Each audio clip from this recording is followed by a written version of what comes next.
November 12, 1943. A narrow office inside the Bendler Block, Berlin. The structure at 76 Titzufa housed the command hub of German Army intelligence operations, where two of the Wehrmacht's most capable analysts were about to face a revelation that would dismantle every assumption the German High Command held about its adversary. Colonel Reinhard Gehlen, Chief of Foreign Armies East, sat across from his counterpart, Colonel Alexis von Roene, who directed Foreign Armies West. Both officers had risen to prominence through proven analytical brilliance and rigorous attention to detail. Each had spent years tracking enemy strength with professional precision, and both were now gazing at documents that revealed something far more catastrophic than any loss on the battlefield. Between them rested a stack of papers that seemed ordinary, standard. American military logistics forms captured during recent operations in Italy. The pages appeared bureaucratic and mundane, filled with columns of figures logging supplies issued, consumed, and requested.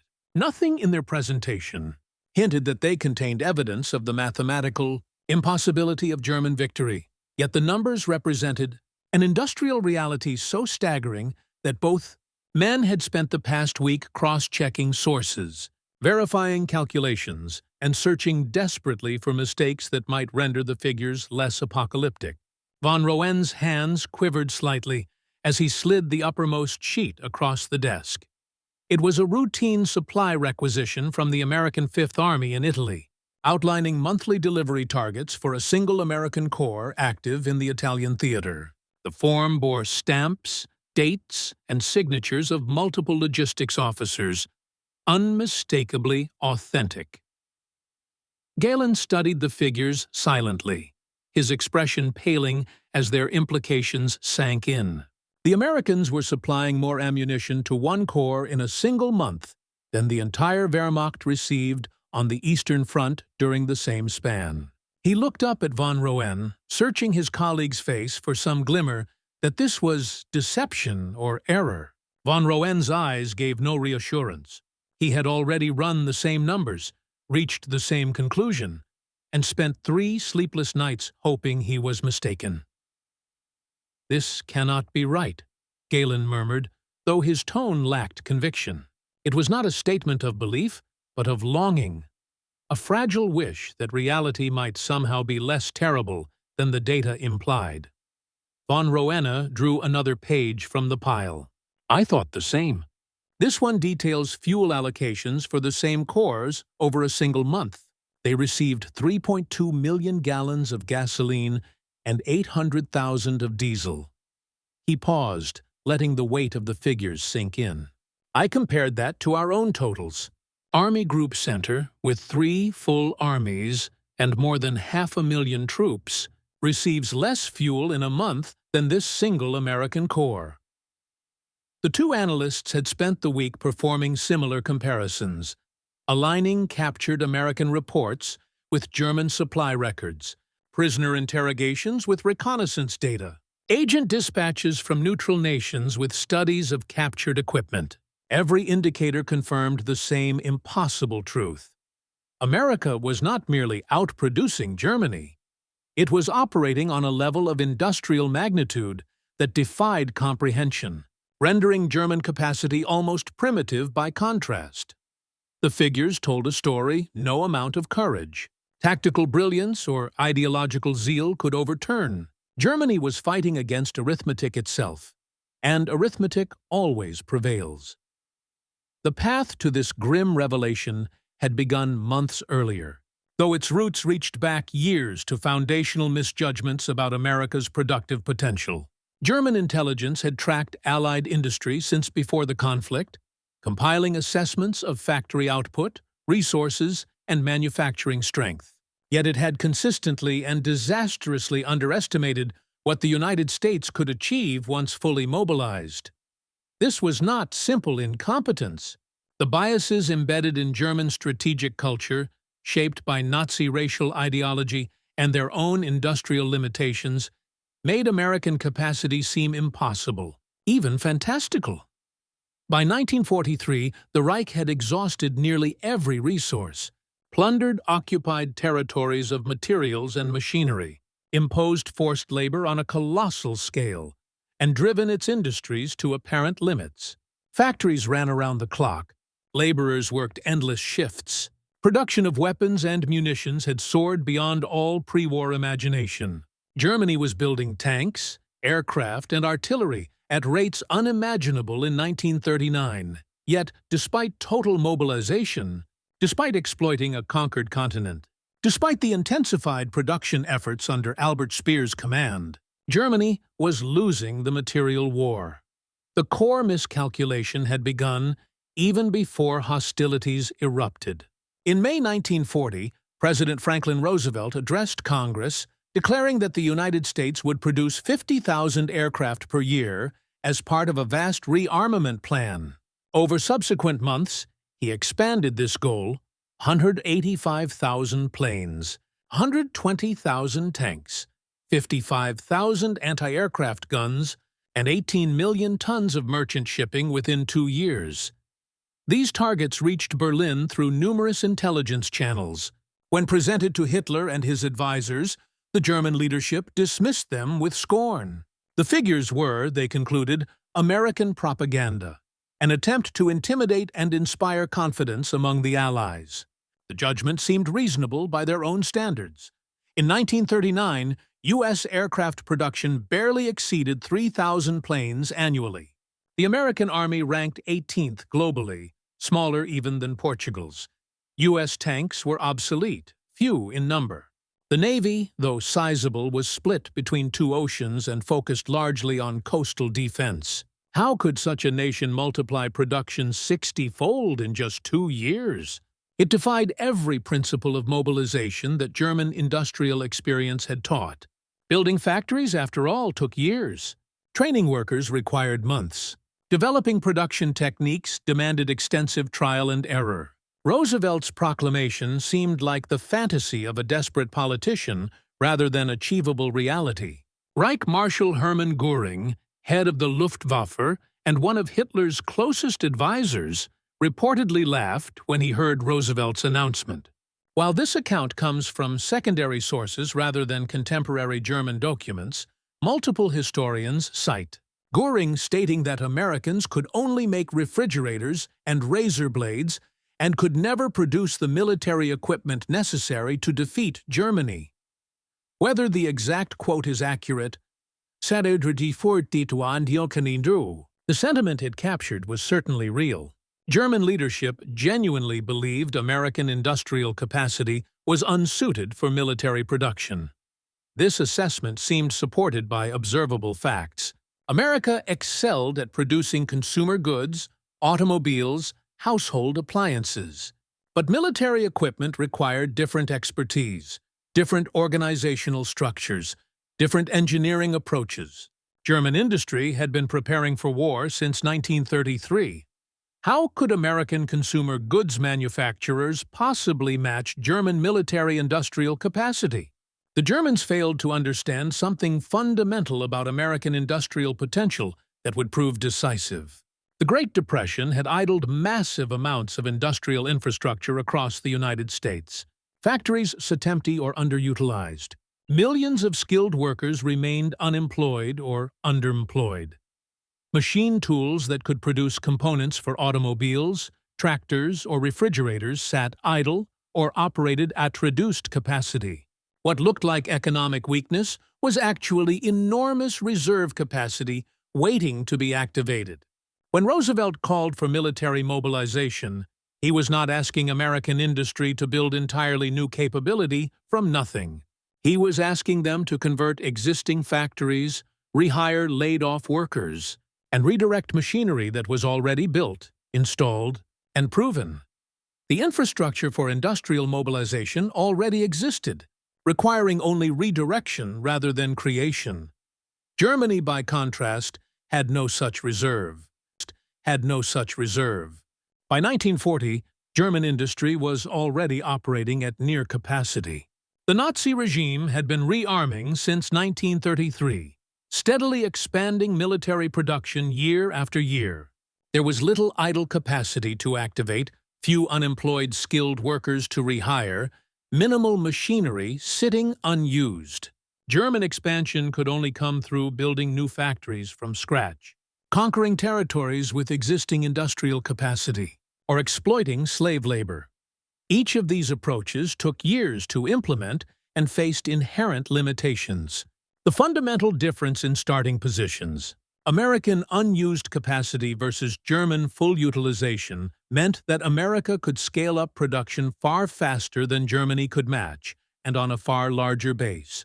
The German intelligence services, particularly foreign armies west under Colonel von Rona, had the institutional responsibility for tracking Allied capabilities. Von Rohe came from aristocratic Prussian military lineage. His family had served Germany for generations. He embodied the professional Prussian officer class, methodical, detail-oriented, committed to objective analysis. His organization collected information from multiple sources, including Luftwaffe reconnaissance flights, signals, intelligence from radio intercepts, agent networks operating in neutral countries, systematic interrogation of captured prisoners, and documents captured during military operations. Throughout 1941 and 1942, as America entered the war and began mobilizing, the intelligence picture reaching Berlin remained incomplete and confusing. Reports of American production capacity varied wildly depending on source and method. Some indicated massive increases in output, factories running multiple shifts, tens of thousands of aircraft rolling off assembly lines. Other reports suggested continued economic struggles, labor disputes, inefficient production methods, equipment of inferior quality. The German High Command chose to believe the more comforting assessments, the ones that aligned with their preconceptions about American weakness. This selective acceptance of intelligence was not unique to the Germans. All military organizations tend to favor information confirming existing beliefs over data challenging core assumptions. But in Germany's case, the cost of this cognitive bias would prove catastrophic. After all, Germany was winning in 1941 and early 1942.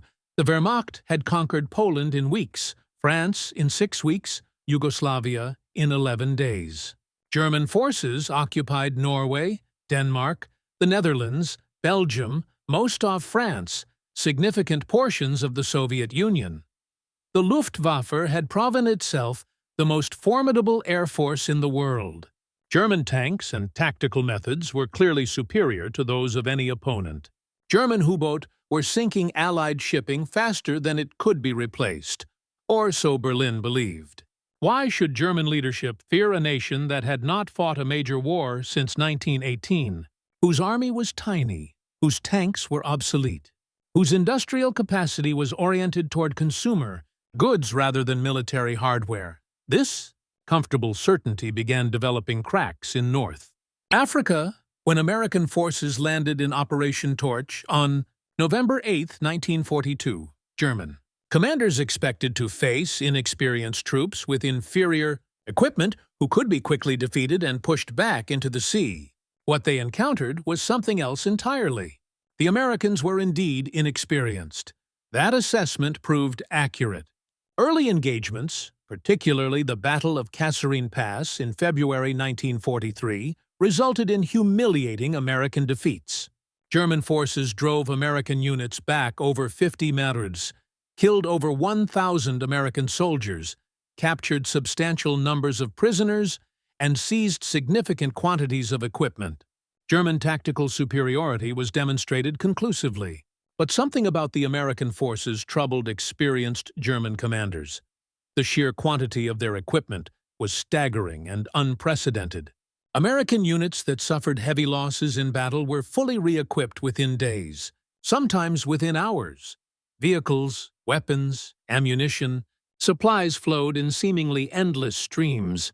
German units that won tactical victories found themselves unable to exploit them because American logistics simply absorbed the losses and continued operations without pause. Captured American supply dumps contained more material than entire German army groups possessed. American artillery-fired ammunition at rates German forces could only dream of achieving. American infantry units were motorized to a degree the Wehrmacht had never achieved, even with its elite formations.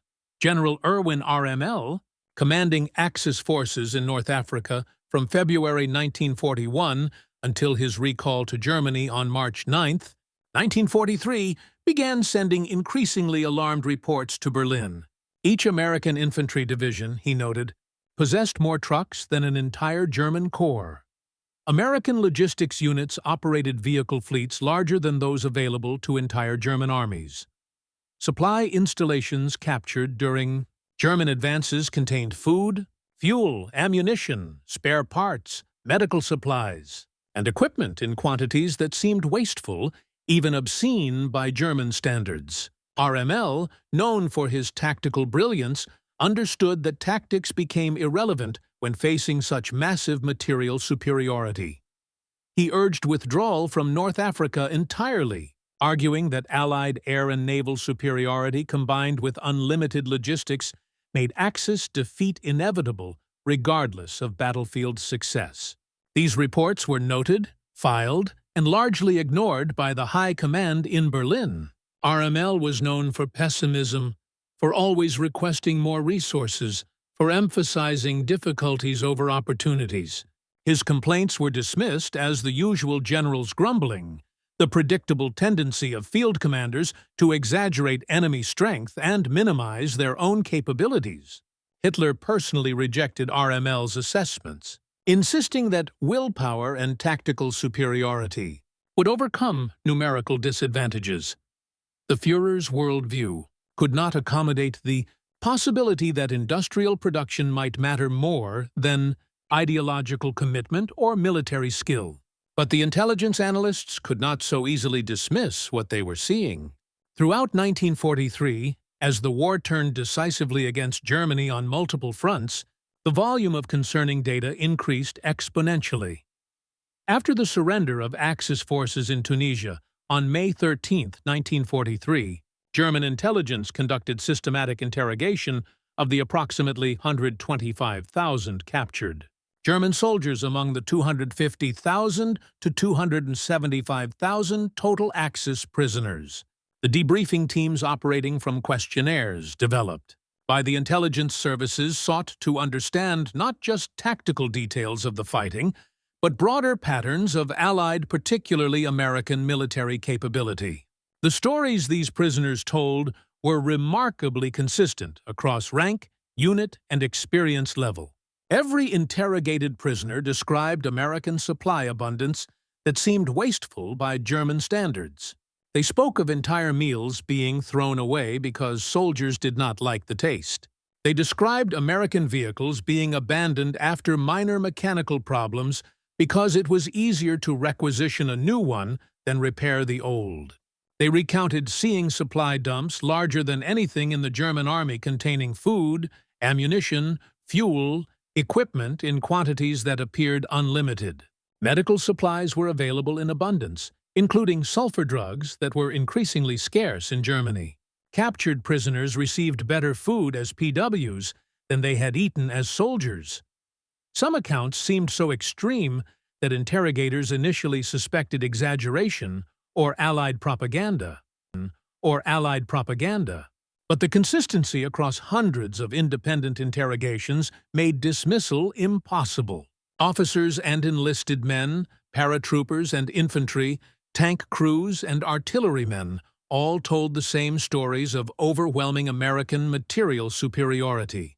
More significantly, these accounts matched what German forces were experiencing on other fronts. In Sicily, captured in July and August 1943, German forces encountered similar patterns.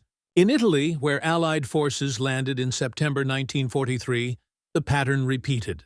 Everywhere German forces engaged Americans, they found enemies with seemingly unlimited supplies. These prisoner accounts, while concerning, could theoretically be dismissed as subjective impressions exaggerated by defeated soldiers trying to explain their failure. But then, the captured documents began arriving in Berlin in greater numbers, and these could not be dismissed. Unlike P accounts, Supply documents were clinical, bureaucratic, undeniable. They were not meant to impress or intimidate. They were simply the routine paperwork of American military logistics, the mundane forms that tracked supplies through the military distribution system. And the numbers they contained were apocalyptic for German strategic planning. One particular document proved especially illuminating: a monthly supply report from an American Army Corps operating in Italy during autumn 1943. The report, stamped and signed by multiple logistics officers, listed deliveries and consumption for the month. The Corps consisted of approximately 80,000 men, comparable in size to a German Army Corps. But the comparison ended there.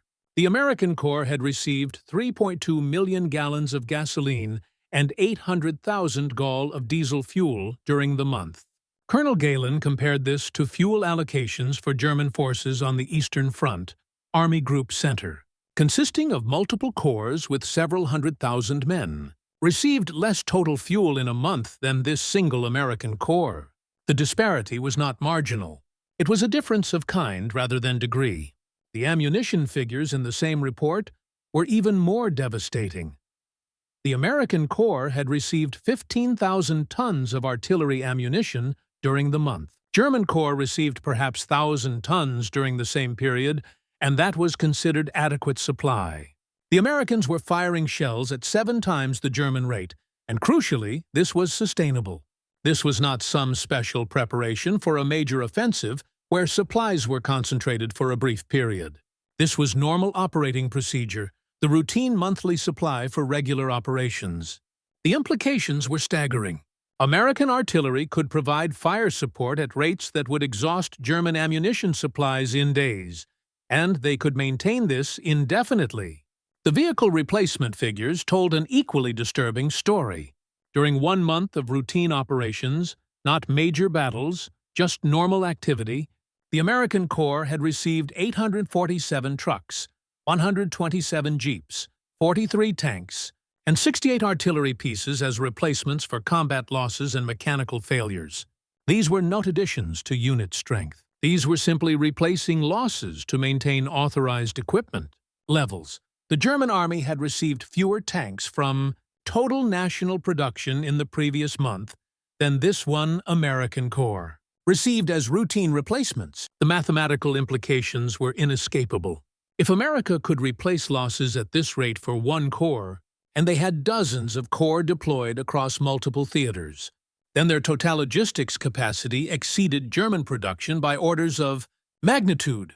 Colonel von Rowena approached these documents with the methodical precision that had made him one of Germany's most respected intelligence officers. He was an aristocrat from a family that embodied Prussian military tradition, but he was also a professional analyst trained to evaluate evidence objectively regardless of personal preferences. The captured American documents represented hard data that could be quantified, compared, and analyzed. He began calculating systematically if one American corps consumed supplies at this rate, and the United States had deployed dozens of such corps across the Mediterranean, Pacific, and preparing for operations in Western Europe, then the total American logistical capacity was beyond anything Germany could match or even imagine. Von Rowena requested additional intelligence on American industrial production from all available sources. What came back over the following weeks was compiled from multiple independent sources. Agent reports from Switzerland and Sweden, where German intelligence maintained networks. Neutral country trade statistics that could be analyzed for patterns. Technical manuals captured with American equipment that listed manufacturer details and serial numbers. Analysis of equipment serial numbers from captured vehicles and weapons that allowed production volume. Estimates and open-source intelligence from American newspapers and magazines that published information about factory expansion and production achievements. Each source had limitations and potential for error. But when multiple independent sources confirmed the same basic picture, the conclusions became undeniable. The American tank production story proved particularly revealing and disturbing. In 1941, America had produced approximately 4,021 tanks. German intelligence had documented this figure and considered it unimpressive. Germany produced more. The German assessment seemed reasonable. America was clearly behind in military preparation, just as expected. But by 1942, American tank production had reached 26,068 units, a more than six-fold increase in a single year.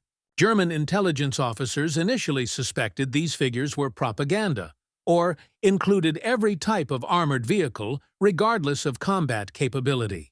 But analysis of captured equipment, interrogations, and agent reports confirmed the numbers, and 1943 brought even more shocking data.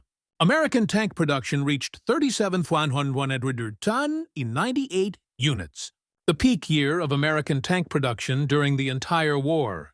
Germany, by contrast, had produced roughly 5,530 tanks in 1942 and approximately 11,900. These German figures represented significant increases over pre-war production and required enormous efforts, factory expansion, extended shifts, streamlined production methods. German industry was operating at maximum sustainable capacity, and production of 11,600 tanks in a year was considered an impressive achievement. Yet the Americans were producing more than 3 tanks for every one Germany built, and the gap was widening rather than narrowing. More disturbing still, American production was accelerating while German production struggled under the weight of Allied bombing campaigns and resource shortages. Aircraft production statistics proved even more lopsided and alarming. Germany produced approximately 15,596 military aircraft in 1942, according to the U.S. Strategic Bombing Surveys, analysis of captured German records. This figure represented a significant increase from previous years, and German leadership celebrated it as proof of industrial strength and mobilization success. The Luftwaffe was being equipped with modern fighters and bombers in substantial numbers, but American production in 1942 reached 47,136 aircraft, more than 3 times German output. When German intelligence officers first encountered these figures, they assumed they were propaganda or included training aircraft, gliders, and non-combat types, but analysis proved the figures represented combat aircraft comparable to German types. In 1943, the disparity widened further. American production reached 85,798 aircraft, while German production, despite intense efforts to increase output, reached approximately 20,600 planes. The Americans were building more than 4 aircraft for every one Germany produced. In 1944, American production would reach 96,118 aircraft, while German production peaked at approximately 39,087 planes, before declining under the impact of Allied bombing. By war's end, the United States would produce approximately 300,317 military aircraft total, a figure that exceeded even Roosevelt's ambitious 1940 projections. The sky belonged to the Allies, not because of pilot skill or aircraft quality, though both mattered, but because American factories could build planes faster than German pilots could shoot them down, and faster than German factories could replace losses. But perhaps the most devastating comparison involved merchant shipping because it directly addressed what German naval strategy depended upon. Germany understood that logistics in a global war depended fundamentally on maritime transportation. The Atlantic Ocean was the crucial battleground where U-boat sought to sever supply lines between America and Britain. If Germany could sink ships faster than they could be built, Allied logistics would collapse, Britain would be starved into submission, and American material superiority would be irrelevant because it could not reach the fighting fronts. The U-boat campaign was Germany's answer to American industrial capacity. Destroy the ships and production numbers become meaningless. Germany tracked Allied shipping losses meticulously. In 1942, German U-boat achieved their greatest success, sinking 1,322 Allied ships, totaling 6.3 million tons. This seemed like devastating success, the highest annual total of the war. Surely the Allies could not sustain such losses indefinitely. The Battle of the Atlantic appeared to be tilting toward Germany. U-boat commanders were celebrated as heroes, their successes prominently featured in German propaganda. Admiral Karl Dönitz, commander of the U-boat fleet, confidently predicted that sustained sinking rates would force Allied surrender before American industrial production could become decisive. Yet, despite these massive losses, Allied shipping capacity increased throughout 1942. How was this possible? The answer lay in American shipbuilding capacity that defied all German understanding of industrial production. The captured documents and intelligence reports included increasing references to Liberty ships, a standardized cargo vessel design that American shipyards were producing at extraordinary rates. Initially, German intelligence dismissed reports of Liberty ship production rates as obvious propaganda, too absurd to credit. The claim stated that American shipyards were building these 10,000-ton cargo ships in an average of 42 days from KE laying to launch. Some were reportedly built in less than 2 weeks. This was impossible according to everything German naval architects understood about shipbuilding. Ship construction was a slow, methodical process taking months or years. Each vessel was essentially custom-built with thousands of parts fabricated and assembled by skilled craftsmen. The welding alone for a 10,000-ton ship would take many weeks. Claims of construction times under 6 weeks violated every known principle of ship construction. Yet, prisoners of war consistently reported seeing dozens of Liberty ships in American ports. Captured documents referenced Liberty, ship serial numbers in the thousands. Luftwaffe. Reconnaissance flights of American coastal areas limited, though. They were photographed shipyards with multiple, similar-looking vessels in various stages of construction. Agent reports from neutral countries confirmed massive American shipbuilding expansion. Von Roena requested a technical evaluation from German naval intelligence, asking specialists to determine whether the reported Liberty ship production rates were feasibly attainable. The response confirmed the unbelievable. American shipyards were indeed producing Liberty ships at the reported pace using radically new construction techniques. Instead of conventional riveting, Americans utilized extensive welding, which was quicker but demanded different expertise. Rather than building ships sequentially from the keel upward, they prefabricated entire sections concurrently. Bow units, stern modules, decks, engine rooms, all constructed simultaneously in separate parts of the yard, then joined together like gigantic building blocks. They adopted assembly line principles never before applied to shipbuilding, transferring insights from automotive manufacturing to maritime production. Dedicated Liberty shipyards were built instead of converting existing ones, optimizing every step for maximum efficiency and speed. Tens of thousands of new workers, including many women, were trained in specialized welding and fabrication methods. The outcomes were astonishing. At peak efficiency, American yards were finishing 3 Liberty ships per day. In 1943 alone, the United States launched 19.2 million tons of merchant shipping, while U-boats sank only 2.6 million tons. America was producing ships over 7 times faster than Germany could destroy them. Individual Liberty ships could be sunk, individual convoys attacked, but the overall arithmetic was catastrophic for German strategy. Even if U-boats achieved record-breaking success, American shipbuilding still outpaced losses by overwhelming margins. The Battle of the Atlantic was being lost not through tactical shortcomings or lack of bravery, but through sheer industrial mathematics. 2 specific Liberty ships demonstrated this capacity with crystal clarity. The SS Robert E. Peary was built in just 4 days and 15 1–2 hours in November 1942 from keel laying to launch. The SS Joseph N. Thiel followed in 10 days that September. German intelligence officers initially dismissed such reports as propaganda fabrications, but multiple sources verified the ship's existence and confirmed their construction times. The U.S. Maritime Commission admitted these were publicity-driven record projects with heavy prefabrication before keel laying and extra work after launch. These extremes were not repeated because they were inefficient for mass production. Nevertheless, the fact that American shipyards could construct ocean-going cargo vessels in days instead of months proved an industrial capability Germany could not rival. Throughout 1943, such revelations struck like hammer blows against German strategic assumptions. Each new intelligence report reinforced the picture of overwhelming American industrial dominance.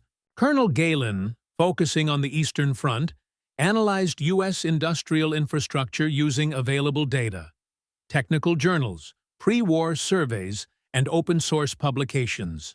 His findings clarified how such production was possible while making Germany's outlook even more hopeless. The imbalance was staggering. The United States possessed roughly 41% of the world's industrial capacity. By comparison, Germany, even after occupying France, Belgium, Czechoslovakia, and other territories, controlled perhaps 12%. But raw percentages told only part of the story. American industry operated at a scale and efficiency Germany could not approach, even at maximum output. A captured American manual on tank production offered German analysts crucial insight.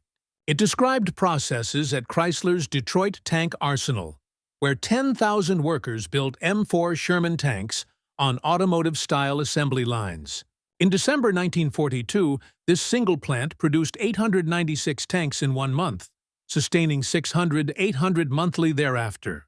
In contrast, all German facilities combined produced about 600 tanks per month in early 1943.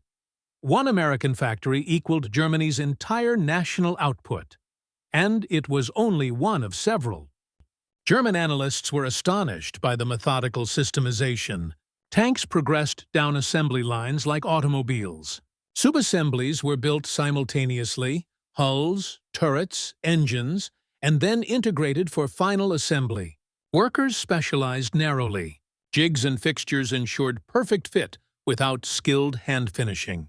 Components were interchangeable, quality was verified statistically, and the process was optimized for mass output rather than artistry. German tanks, though often superior in design and craftsmanship, were built like precision instruments, not mass products. The Tiger and Panther were fearsome, but Germany built one Panther for every 15 Shermans America produced, rendering quality advantages strategically meaningless. American tank production was distributed and resilient.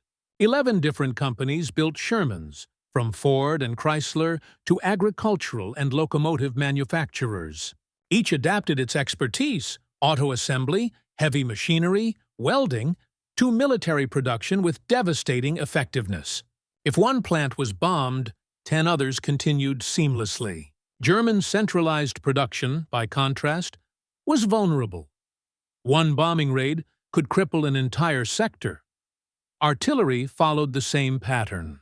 Germany produced around 11,000 guns in 1943. America produced about 43,000, 4 times as many, while also arming its allies. The difference wasn't in design, but in volume. American batteries could fire more shells in a few hours than German ones received in weeks. The most striking comparison came with trucks. Modern warfare depends on mobility and logistics, and Germany never achieved full motorization. The Wehrmacht still relied heavily on horses due to chronic shortages of vehicles. In 1943, Germany produced roughly 100,000 trucks for both military and civilian use.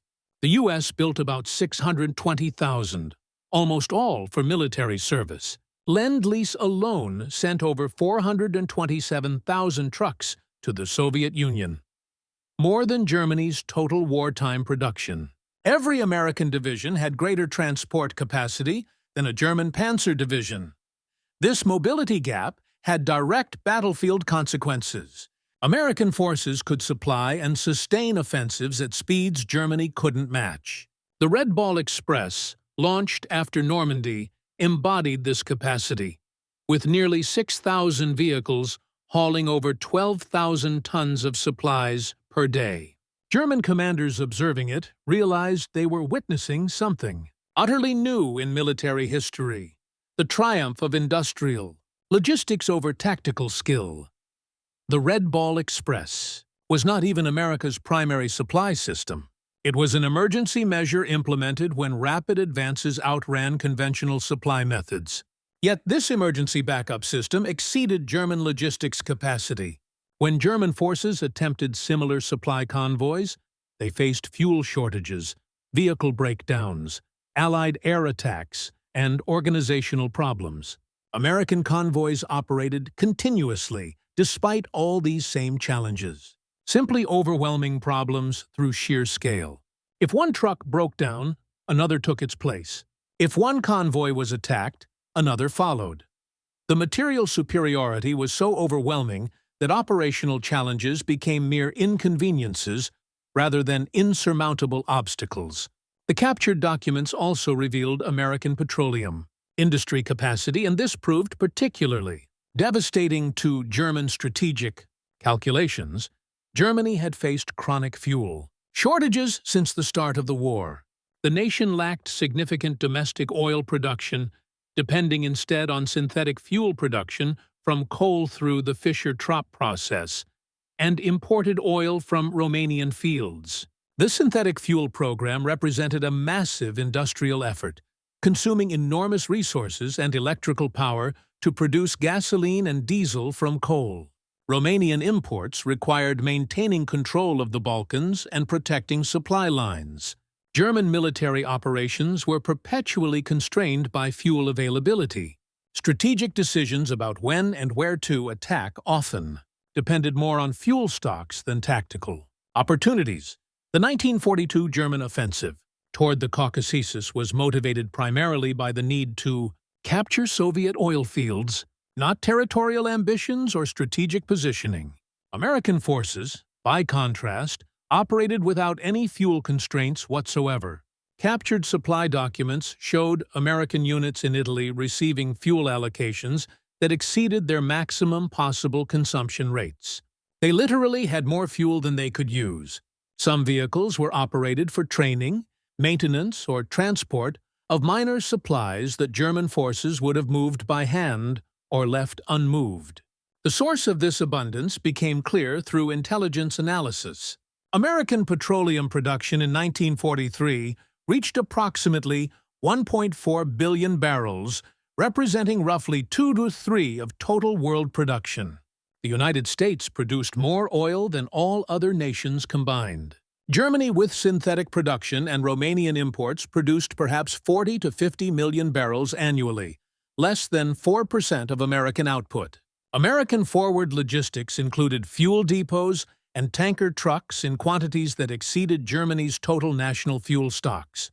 Some captured documents referenced fuel being used for heating buildings, running electrical generators for non-essential purposes, and fueling vehicles for recreational trips.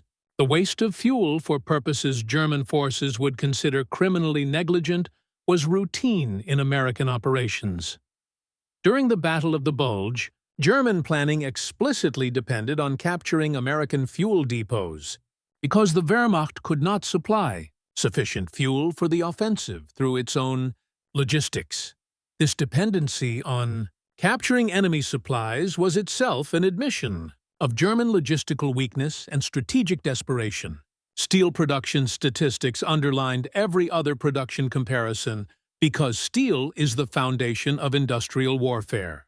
Weapons, vehicles, ships, infrastructure, tools all require steel.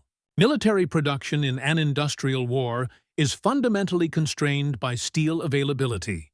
Germany produced approximately 30 million tons of steel in 1943, representing maximum output from German industrial capacity plus captured European steel production.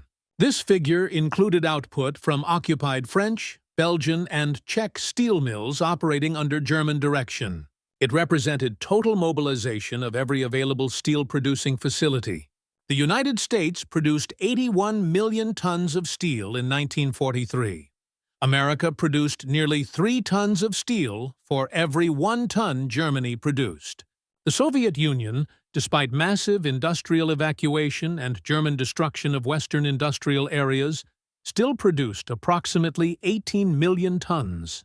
Combined Allied steel production approached 150 million tons versus German output of 30 million tons, a 5.1 advantage that translated directly to weapons production.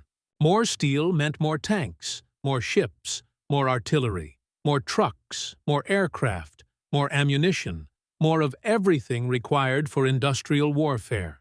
The steel production gap was not something that could be overcome through better tactics, superior training, or ideological commitment. It was a fundamental resource constraint that determined maximum possible military production.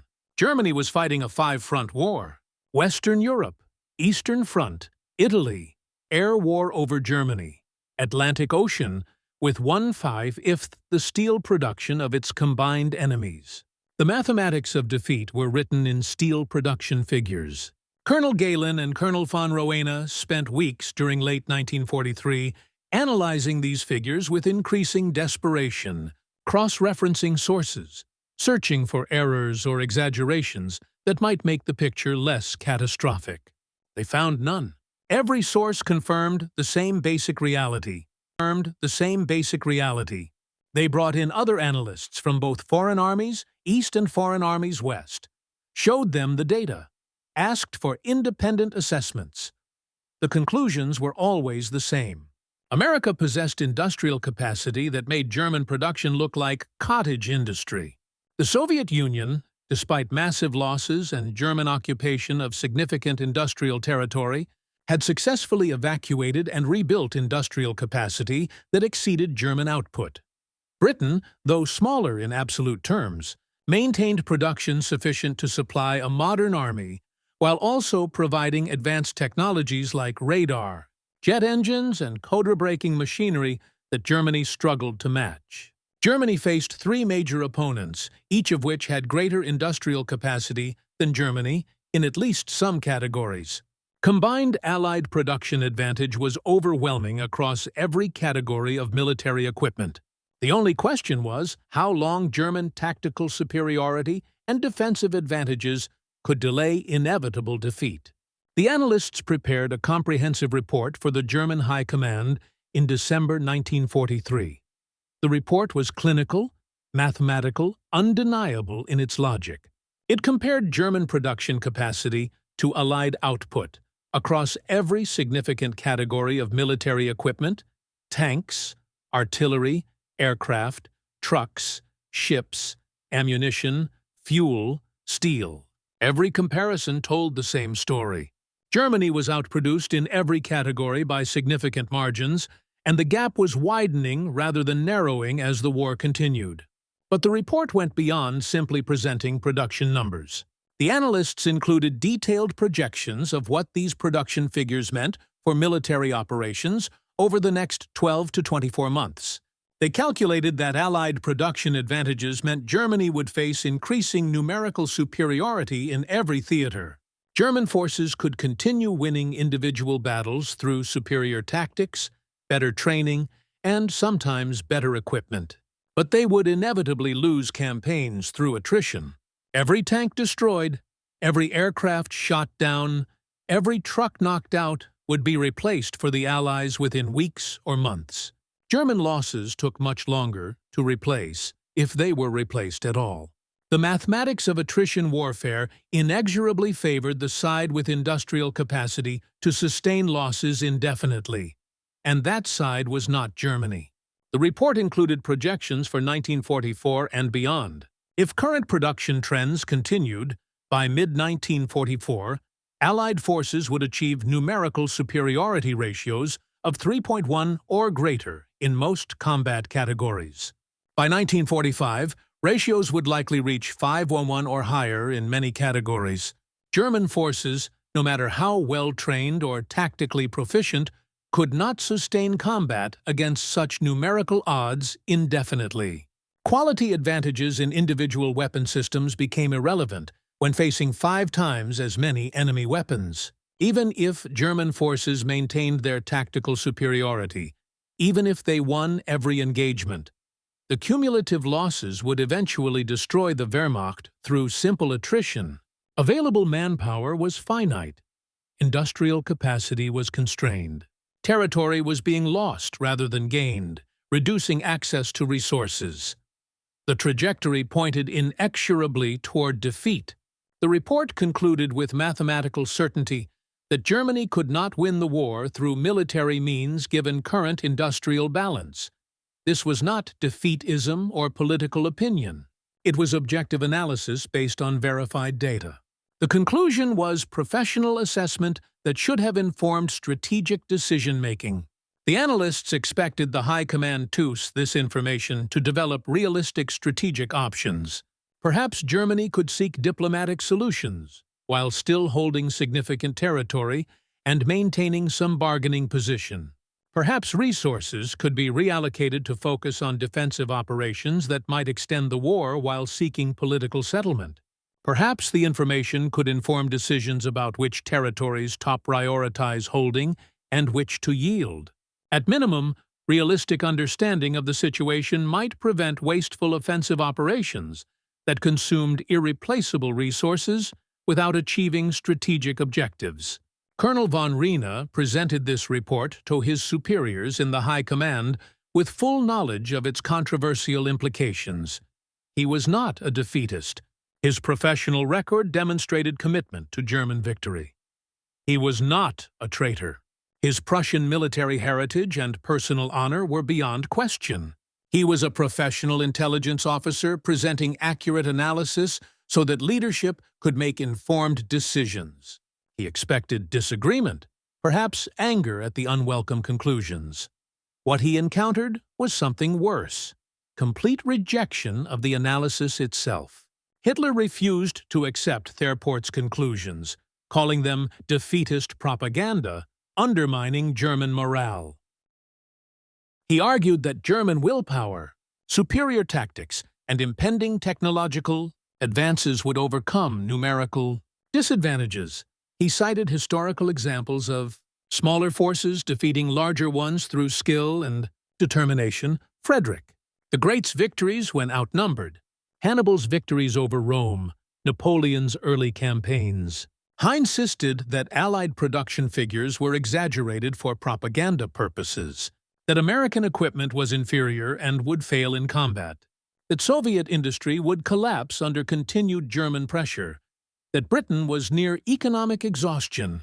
Other commanders and Nazi leadership figures reacted similarly. They pointed to continuing German tactical victories to superior German weapons like the Panther tank and the Mi-262 jet fighter to the defensive advantages of fortified positions. They argued that German troops were better trained, better led, more ideologically motivated than Allied forces. They believed that tactical excellence could overcome numerical disadvantage. Some argued that secret weapons under development, jet aircraft, improved U-boat, VW weapons, would change the strategic balance. Von Riener attempted to explain that tactics became irrelevant against overwhelming material superiority, that quality differences disappeared when facing 5 times as many enemies, that even the best troops could not fight effectively without fuel, ammunition, and replacement equipment. His arguments were dismissed as defeatism. The report was filed and ignored. The German High Command's rejection of these intelligence assessments represented a fundamental failure to understand how modern industrial warfare worked.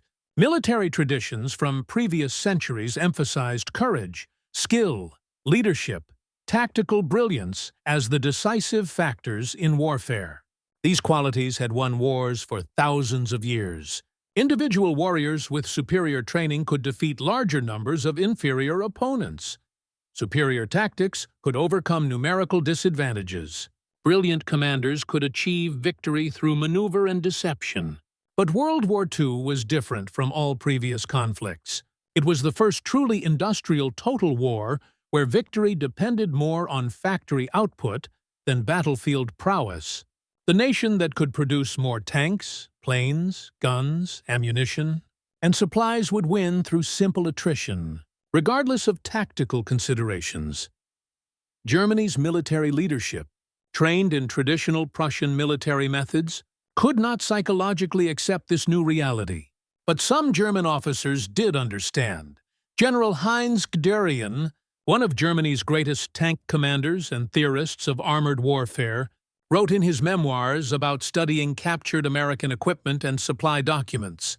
He concluded that Germany was fighting an enemy with unlimited industrial resources and that victory was impossible under these circumstances. Field Marshal Win RML reached similar conclusions after fighting British and American forces in North Africa, Italy, and France. He noted in letters to his wife and in official reports that German tactical superiority meant nothing against enemies who could replace losses immediately, while German units fought with steadily dwindling resources. In 1944, he would be driven to participation in the plot against Hitler, partly from this recognition that the war could not be won militarily. Albert Speer, appointed Reich Minister of Armaments and War Production in February 1942, understood the production gap and worked frantically to increase German output. He achieved significant increases through rationalization of production, better resource allocation, and ruthless exploitation of slave labor. German production increased substantially under his direction. 1943 and 1944 saw peak German output in most categories, but Speer knew his efforts were insufficient. After Allied bombing of synthetic oil facilities began in May 1944, Speer concluded the war was economically lost. The May 12, 1944 bombing of the Lohner synthetic oil plant was, in Speer's later words, the day the technological war was decided. He would later state, "On that day, it was clear to everyone in German industry that they had lost the war." Yet he continued demanding production increases, making speeches about secret weapons and ultimate victory, because his worldview and position left no alternative. The intelligence analysts continued their work throughout 1944, even as their reports were systematically dismissed or ignored. They documented the Allied invasion of Normandy on June 6, 1944, with the same mathematical precision they had applied to production statistics. The landing involved approximately 5,000 ships carrying 156,000 troops in the first day, followed by millions more in subsequent months. The logistical planning and execution involved in such an operation exceeded anything Germany had attempted even at the peak of its power. The artificial Mulberry harbors deployed to support the invasion, temporary harbors built in Britain, towed across the English Channel, and assembled off the Normandy coast, represented engineering and industrial capacity that German forces could not match. Each Mulberry harbor was roughly the size of Dover Harbor, Britain's major port, but built specifically for this invasion and considered expendable. Within weeks of the landing, Allied forces were receiving supplies through these artificial harbors at rates that would have sustained the entire Wehrmacht. Supply depots established in Normandy contained more material than existed in all of Germany. Photographic reconnaissance showed fuel dumps, ammunition stockpiles, vehicle parks, supply warehouses covering square miles. Allied logistics operated at scales that made German supply operations look primitive.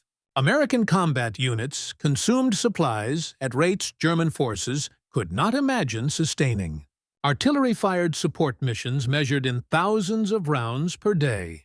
Infantry units were resupplied daily with fresh food, ammunition, replacement equipment. Vehicle maintenance was supported by mobile repair facilities carrying enormous inventories of spare parts. Medical care included frontline surgical hospitals equipped with supplies and equipment better than most civilian hospitals in Germany. The intelligence services documented American air operations in Europe with similar precision. By late 1944, American and British air forces were flying thousands of sorties daily, dropping thousands of tons of bombs, losing hundreds of aircraft to flak and fighters, and replacing those losses immediately. The 8th Air Force, operating from Britain, alone had more aircraft than the entire Luftwaffe. A single American bomb group roughly equivalent to a German Goada had more aircraft than some. German Fliegerkorps. German aircraft production, despite Sharia's desperate efforts, peaked at approximately 39,087 aircraft in 1944 before declining sharply under the combined effects of Allied bombing, fuel shortages, and resource constraints. American production in 1944 reached 96,318 aircraft. The Americans were building more than 2 aircraft for every one Germany produced. And American aircraft were increasingly sophisticated. Long-range fighters like the P-51 Mustang, heavy bombers like the B-17 and B-24, and specialized aircraft for every role. The sky belonged to the Allies by 1944 because American factories could build planes faster than German pilots, and flak guns could shoot them down. The Luftwaffe was dying through attrition, losing experienced pilots who could not be replaced, burning fuel that could not be replenished, flying aircraft that were outnumbered by factors of 5-to-1 or higher. German jet aircraft like the Mi-262 represented technological superiority, but Germany produced only about 1,400 men's 262s. Total, they were outnumbered by thousands of Allied conventional fighters and could not change the strategic balance. Quality became irrelevant against overwhelming quantity. The final devastating intelligence came in late 1944 through detailed analysis of Allied logistics operations in France. After the Normandy breakout in late July and August, American forces advanced rapidly across France, liberating Paris, pushing toward the German border. For a brief period in late August and early September, American forces outran their supply lines. Supply trucks were traveling hundreds of miles from Normandy beaches to advancing units, consuming enormous amounts of fuel just for the journey. This should have created opportunities for German counterattacks against overextended Allied forces with vulnerable supply lines. Instead, the Americans simply flew supplies forward. The intelligence reports documented that American forces were receiving supplies by air in quantities that exceeded what German ground forces could transport by truck and rail combined. Thousands of C-47 transport aircraft flying multiple missions daily delivered fuel, ammunition, and food to advancing armies. During the period when ground supply was constrained, American transport aircraft delivered thousands of tons of supplies daily. This air supply capability alone exceeded Germany's entire logistics capacity. The analysis was devastating. America had so much transport capacity that they used aircraft, expensive, complex, resource-intensive aircraft, to deliver routine supplies simply because it was faster than ground transport. Germany could barely supply frontline units by truck and train. America was using aircraft for routine logistics. One particular example documented by intelligence analysts illustrated the disparity with painful clarity. General George Patton's Third Army advanced so rapidly in August 1944 that ground supply lines could not keep pace. The Army temporarily halted due to fuel shortages in early September, demonstrating that even American logistics had physical limits. But the halt lasted only days. Emergency air supply operations delivered sufficient fuel to resume the advance within 72 hours. German intelligence calculated that the tonnage flown to Third Army in 1 week exceeded what the entire Luftwaffe could have transported in a month, even at full strength with unlimited fuel. And the Luftwaffe in September 1944 had neither full strength nor unlimited fuel. It had a fraction of its former capacity, operating with fuel rationing, losing aircraft faster than they could be replaced. By late 1944, the intelligence services were documenting not just American superiority, but the immediate implications of that superiority for Germany's survival.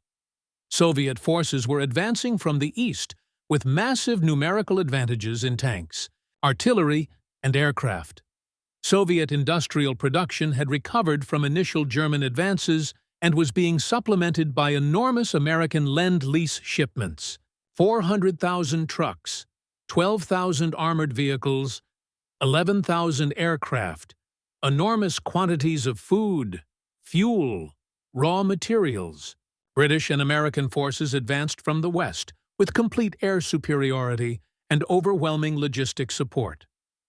German forces still fought skillfully, still conducted tactical masterpieces, still extracted heavy casualties from attacking forces. But the strategic outcome was never in doubt. The numbers made defeat inevitable.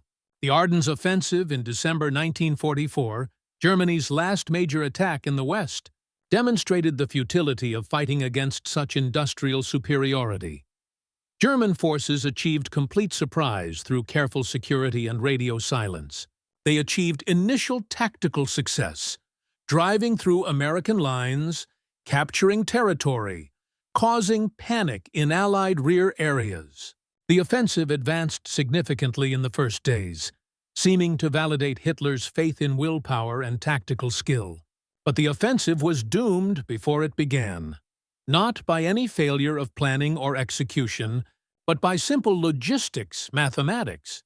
German plans explicitly depended on capturing American fuel depots to sustain the attack. The Wehrmacht could not supply sufficient fuel through its own logistics system for an offensive of this scale and duration. Hitler himself stated that German forces would have to rely on capturing Allied dumps during their push westward. Camp Grupper Piper, the spearhead armored formation, specifically targeted American fuel depots coming within 1,000 miles of a major storage facility at Stavello before American forces set it ablaze. This dependency on capturing enemy supplies was itself admission of German logistical weakness and strategic desperation. No successful military operation should depend on seizing enemy resources to continue. That the German High Command approved such a plan demonstrated how divorced from reality their strategic thinking had become. When American forces recovered from initial surprise and brought their material superiority to bear, the German offensive collapsed within weeks. American units that suffered heavy initial losses were reinforced and resupplied within days. The 101st Airborne Division, surrounded at Bastogne, was sustained by air supply, while American armored forces fought through to relieve them. German forces that initially advanced rapidly found themselves immobilized by fuel shortages under constant air attack when weather cleared, facing enemy reinforcements arriving faster than German commanders thought possible. The offensive consumed Germany's last operational reserves of fuel, armor, and experienced troops for no strategic gain whatsoever. Intelligence analysis of the Ardennes operation confirmed earlier assessments with brutal clarity. American forces lost heavily in the initial fighting, approximately 19,000 killed, 47,500 wounded, 23,000 captured or missing. But these losses were replaced within weeks. Within a month, American forces were stronger than before the offensive began. German losses were proportionally smaller. Approximately 12,000 killed, 38,000 wounded, 30,000 captured or missing, but irreplaceable. Germany had no strategic reserves. The experienced troops lost in the Ardennes could not be replaced. The panzers destroyed could not be rebuilt. The fuel consumed was gone. The battle demonstrated in microcosm what intelligence analysts had been documenting for years. German tactical skill and initial success meant nothing against enemies who could absorb losses and continue fighting with undiminished strength. While German strength declined inexorably, Colonel Alexis von Rohe did not live to see Germany's final defeat. He was arrested in July 1944 for peripheral connections to the July 20th plot against Hitler. Though his involvement was minor, he knew of the conspiracy but did not actively participate. The Nazi regime executed him on October 12, 1944, at Plötzensee prison. His death removed one of Germany's most accurate intelligence analysts, a man who had tried repeatedly to provide objective assessment of enemy capabilities to inform strategic decisions. Historians would later discover that von Rohe had been secretly anti-Nazi for years and had deliberately passed deceptive Allied intelligence about D-Day preparations to Hitler, making him an unwitting Allied asset while ostensibly serving German intelligence. His execution was both personally tragic and professionally symbolic. Nazi Germany literally killed the messenger for bringing unwelcome truths. Colonel Galen survived the war. In the final months, he organized the preservation of foreign armies' East files, microfilming documents and hiding them in the Bavarian Alps. After German surrender, he contacted American forces and offered his intelligence files and expertise. The Americans, recognizing the value of his knowledge about Soviet forces as the Cold War began, employed him. He would later lead West German intelligence services, his analytical capabilities recognized even by former enemies. The Foreign Army's East files he preserved became valuable intelligence assets for the Western Allies.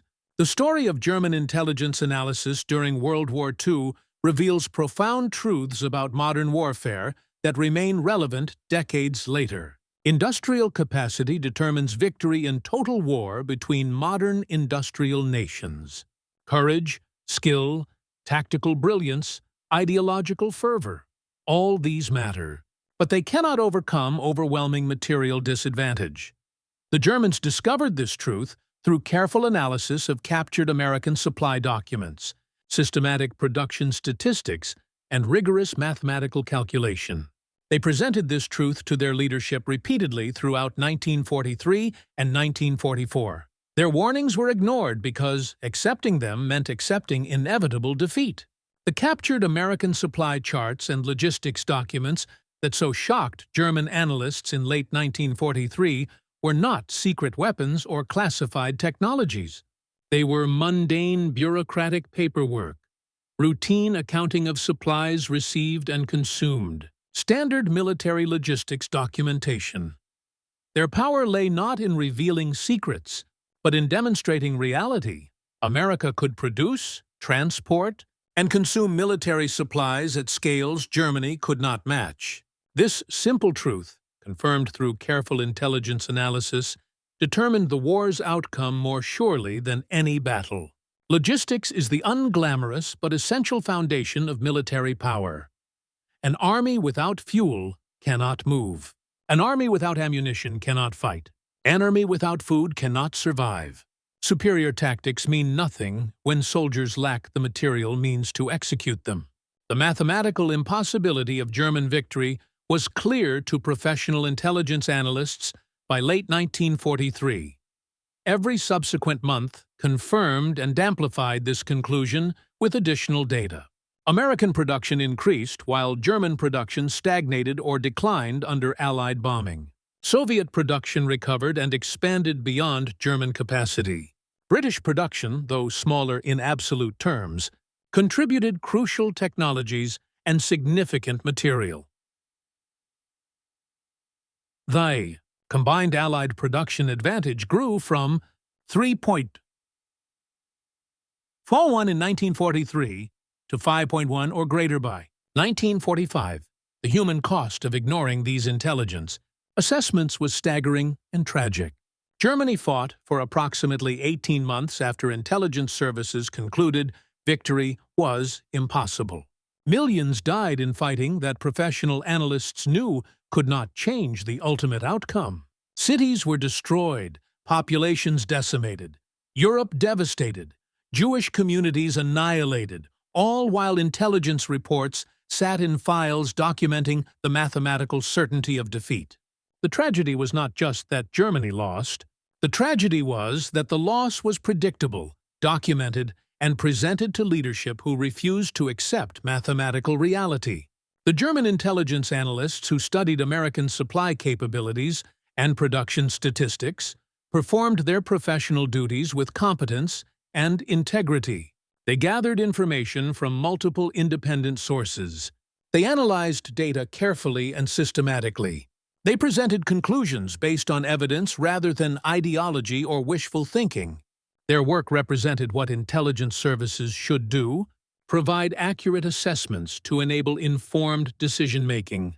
That their conclusions were systematically ignored and rejected represents failure not of intelligence, but of leadership unwilling to accept unpleasant truths.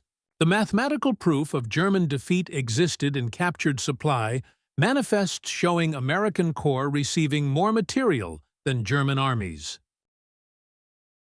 It existed in production statistics, showing American factories building more weapons in months than Germany produced in years. It existed in shipping data, showing America launching vessels faster than U-boat could sink them. It existed in petroleum figures, showing American fuel abundance, while German forces rationed every drop. It existed in steel production comparisons, showing Allied output exceeding German capacity by 5.1. It existed in truck production, showing American logistics capacity that made German operations look primitive. The proof was comprehensive, verified from multiple sources, mathematically undeniable, and systematically ignored by those with power to act on it. Looking back from the perspective of 8 decades, the German intelligence assessments of 1943 and 1944 appear both prescient and tragically futile. The analysts were correct in every major conclusion. Victory was impossible given the industrial balance. The mathematics of attrition made defeat inevitable. No amount of tactical skill could overcome such fundamental material disadvantage. But this knowledge changed nothing, because leadership chose to believe in willpower, ideology, and historical destiny rather than arithmetic. The war continued until Germany's complete military collapse, until cities were ruins, until millions more were dead, until the Third Reich was utterly destroyed, until the evidence of defeat was written not in captured documents, but in occupied territory and unconditional surrender. The lesson from this historical episode transcends World War II and remains relevant for understanding conflict between modern industrial nations.